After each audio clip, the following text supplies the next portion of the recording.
Hi friends, welcome back to Mini's kitchen hub. നമുക്കിന്ന് കുറച്ച് കേക്കുകളുടെ ഫ്രോസ്റ്റിങ്ങും ഡെക്കറേഷനൊക്കെ ഒന്ന് കണ്ടു നോക്കാം. അപ്പോൾ അതിന് മുൻപ് തന്നെ എല്ലാവർക്കും ഹാപ്പി ന്യൂ ഇയർ. പിന്നെ കുറച്ച് ക്രിസ്മസിൻ്റെ കേക്കുകളാണ് ഞാൻ കൂടുതലും ഇതിനകത്ത് ഇൻക്ലൂഡ് ചെയ്തിരിക്കുന്നത്. ഒരേ മോഡലിൽ തന്നെ നമ്മൾ ഡെക്കറേഷൻ ചെയ്ത് പോയിരിക്കുന്നത്. പിന്നെ അതിനിടയിൽ വന്ന ബർത്ത്ഡേ കേക്കുകളും ഉണ്ടായിരുന്നു. അത് ചെറിയ ഹാഫ് kg വെയിറ്റ് വരുന്ന കേക്കുകളായിരുന്നു. ചോക്ലേറ്റ് കേക്കും പിന്നെ കൂടുതലും വാനില കേക്കായിരുന്നു ക്രിസ്മസിൻ്റെയൊക്കെ. പിന്നെ ഇതിപ്പോൾ 2 കിലോ വെയിറ്റ് വരുന്നതാണ്. അതുപോലെ തന്നെ ക്രിസ്മസിൻ്റെ ആ ഒരു തീം വർക്കിൽ തന്നെയാണ് ചെയ്തിരിക്കുന്നത്. അതിൻ്റെ ഇടയിൽ ചോക്ലേറ്റ് കേക്കും ഉണ്ടായിരുന്നു. അപ്പോൾ ഇതെല്ലാം കൂടി ഇതിനകത്ത് ഇൻക്ലൂഡ് ചെയ്ത് തന്നാൽ നമ്മുടെ വീഡിയോ കുറച്ച് ലെങ്തി ആയിപ്പോവും. അപ്പോൾ അതുകൊണ്ട് തന്നെ കുറച്ച് കേക്കുകൾ ഞാനിതിനകത്ത് ചെയ്ത് കാണിക്കുന്നത്. അടുത്ത വീഡിയോയിൽ നമുക്കിങ്ങനെ ചോക്ലേറ്റ് ലോഡഡ് ആയിട്ടുള്ള കുറച്ച് ഹെവി ആയിട്ടുള്ള കേക്കുകൾ ഉണ്ടായിരുന്നു. അപ്പോൾ അത് ഇതിൻ്റെ കൂടെ തന്നെ. അപ്പോൾ അത് നമുക്ക് അടുത്ത വീഡിയോയിൽ കാണാം. അപ്പോൾ ഇതിന് കുറച്ച് സാധാരണ നമ്മൾ തീം വർക്ക് ഏതാണ് റെഡ്, ഗ്രീൻ, വൈറ്റ്, ഇതാണ് നമ്മുടെ ക്രിസ്മസ് തീം.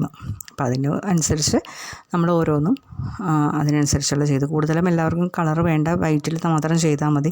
അല്ലെങ്കിൽ ഫുൾ കളറായി കഴിഞ്ഞാൽ അത്ര ടേസ്റ്റ് ഉണ്ടാവില്ല. അപ്പോൾ അതുകൊണ്ട് തന്നെ ഒരുപാട് കളർ അങ്ങോട്ട് കൊടുക്കാത്ത രീതിയിൽ ആ ഒരു തീം വർക്ക് വേണമെന്ന് താനും, പക്ഷേ അധികം കളറായി പോകാൻ പാടില്ല. അപ്പോൾ അതുകൊണ്ട് തന്നെ വൈറ്റിലാണ് ഞാൻ ചെയ്തത് കൂടുതലും. പിന്നെ ചോക്ലേറ്റിൻ്റെ തീമിലുള്ള ചോക്ലേറ്റ് കളറിൻ്റെ ഇതിനൊക്കെ നമ്മൾ ആ ഒരു ഡെക്കറേഷനിൽ ചെയ്തു ക്രിസ്മസ് തീമിൽ ചെയ്യണ്ടെന്ന് പ്രത്യേകം പറഞ്ഞതുകൊണ്ട്. പിന്നെ നമ്മളിതുപോലെ തന്നെ കൊടുത്തിട്ട് അതിന് മുകളിൽ ക്രിസ്മസ് ട്രീ, പിന്നെ ആ ഒരു ബൊക്ക പോലെയുള്ളത്, ഇതൊക്കെയാണ് ചെയ്ത് വച്ചിരിക്കുന്നത് വളരെ സിമ്പിളായിട്ട്. അപ്പോൾ ഇതുകൂടാതെ തന്നെ ഹാഫ് kg ഉണ്ടായിരുന്നു. പിന്നെ 1 kg ഇതേപോലെ തന്നെയുള്ളതാണ് കൂടുതലും ചെയ്തങ്ങ് പോയത്. വൈറ്റിൽ ഗ്രീനും റെഡും ഒക്കെ കൊടുത്തിട്ട് ഒരേപോലത്തെ ഒരു ഡെക്കറേഷനായിരുന്നു. ആ ഒരു ദിവസത്തിലാണല്ലോ നമ്മളിതെല്ലാം ചെയ്തു പോകുന്നത്. ഒരൊറ്റ ദിവസം കൊണ്ടാണ് നമ്മളിതെല്ലാം ചെയ്യുന്നത്. അപ്പോൾ അതുകൊണ്ട് തന്നെ ഒറ്റ ഡെക്കറേഷൻ തന്നെയാണ് എല്ലാത്തിലും കൊടുത്തിരിക്കുന്നത്.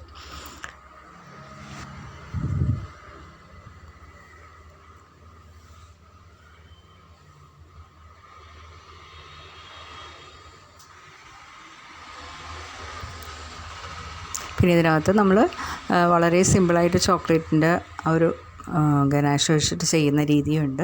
വളരെ സിമ്പിളായിട്ട് നമ്മൾ നല്ലൊരു ഭംഗിയിൽ ചോക്ലേറ്റൊക്കെ വെച്ചിട്ട് അതും ഉണ്ടായിരുന്നു. അത് പെട്ടെന്ന് ഒരു ഏറ്റവും ലാസ്റ്റ് വന്നൊരു ഓർഡറായിരുന്നു. അപ്പോൾ അതുകൊണ്ട് തന്നെ വളരെ സിമ്പിളായിട്ട് നമ്മളത് ചെയ്ത് കൊടുക്കുകയും ചെയ്തു.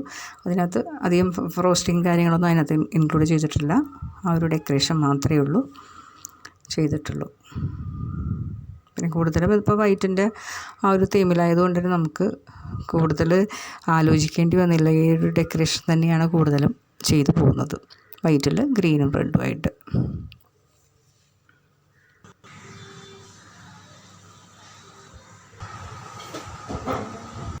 നമുക്ക് ഏറ്റവും ലാസ്റ്റ് കിട്ടിയൊരു ഓർഡർ ആയതുകൊണ്ട് തന്നെ, അപ്പോൾ എല്ലാം ചെയ്ത് കഴിഞ്ഞിട്ട് ലാസ്റ്റ് കിട്ടിയതുകൊണ്ട് മാക്സിമം നമ്മൾ ആ സ്പീഡിൽ പെട്ടെന്ന് ചെയ്ത് കൊടുക്കുക, 1 മണിക്കൂർ കൊണ്ട് ചെയ്ത് കൊടുക്കേണ്ടതായിരുന്നു. അപ്പോൾ അതുകൊണ്ട് തന്നെ പറ്റുന്ന രീതിയിൽ വളരെ സിമ്പിളായിട്ടുള്ള ഉണ്ടായിരുന്ന ചോക്ലേറ്റൊക്കെ വെച്ച് കൊടുത്തിട്ട് അങ്ങനെ ഡെക്കറേഷൻ ചെയ്തു, അതും കൊടുത്തു. വളരെ സിമ്പിളായിട്ട് എല്ലാവർക്കും ഇഷ്ടമായെന്ന് കരുതുന്നു. ഇത്രയേ ഉള്ളൂ വീഡിയോ. Thanks for watching.